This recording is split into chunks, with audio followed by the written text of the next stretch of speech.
जयश्री राधे। जागरण 6 अप्रैल 2022। मुफ्तखोरी की राजनीति। गति 120 शब्द प्रति मिनट को प्रारंभ करें।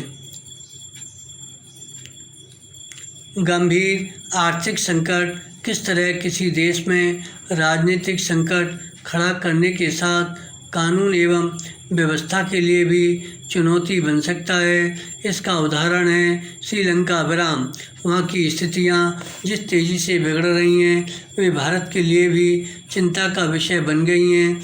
आर्थिक हालात बिगड़ने और महंगाई के बेलगाम हो जाने के कारण एक ओर जहाँ जनता का असंतोष बढ़ता जा रहा है, वहीं दूसरी ओर राजनीतिक अस्थिरता भी गहराती जा रही है। करीब करीब हर जरूरी वस्तु के आसमान छूते दामों से नाराज श्रीलंका की जनता सड़कों पर उतर रही है और वहां के राष्ट्रपति को यह समझ नहीं आ रहा है कि वे करें तो क्या करें। स्थिति की गंभीरता का अनुमान इससे लगाया जा सकता है कि राष्ट्रपति ने वित्त मंत्री को हटाकर जिसे इस मंत्रालय की जिम्मेदारी सौंपी, उन्होंने 24 घंटे के अंदर ही इस्तीफा दे दिया। हालांकि भारत श्रीलंका की यथासंभव मदद कर रहा है, लेकिन इसमें संदेह है कि वहाँ जल्द हालात संभलेंगे। यदि हालात संभलने में देर हुई तो श्रीलंका से पलायन कर भारत आने वालों की संख्या बढ़ने का अंदेशा है। विराम पैरा।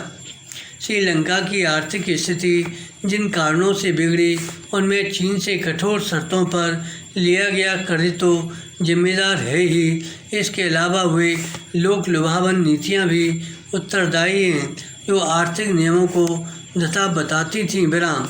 कर्ज के बढ़ने और विदेशी मुद्रा भंडार खाली होते जाने के बाद भी इन नीतियों को आगे बढ़ाकर श्रीलंका ने अपने पैरों पर कुल्हाड़ी मारने का ही काम किया।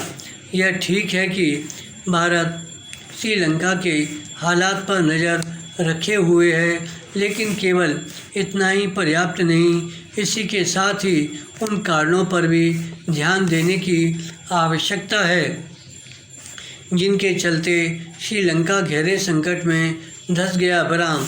इसकी अनदेखी नहीं की जा सकती कि हाल में प्रधानमंत्री मोदी ने जब शीर्ष अधिकारियों के साथ एक बैठक की तो कई अफसरों ने यह कहा कि कुछ राज्यों की ओर से मुफ्त वस्तुएं और सुविधाएं देने का जो काम किया जा रहा है वह उन्हें श्रीलंका जैसी स्थिति में ले जा सकता है।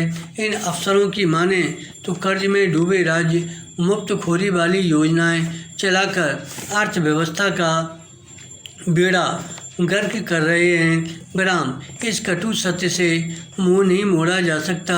इससे इनकार नहीं कि देश में एक तबका ऐसा है जिसे राहत और रियायत देने की आवश्यकता है, लेकिन महज राजनीतिक लाभ लेने के उद्देश्य से मुफ्तखोरी को बढ़ावा देना आत्मघाती है।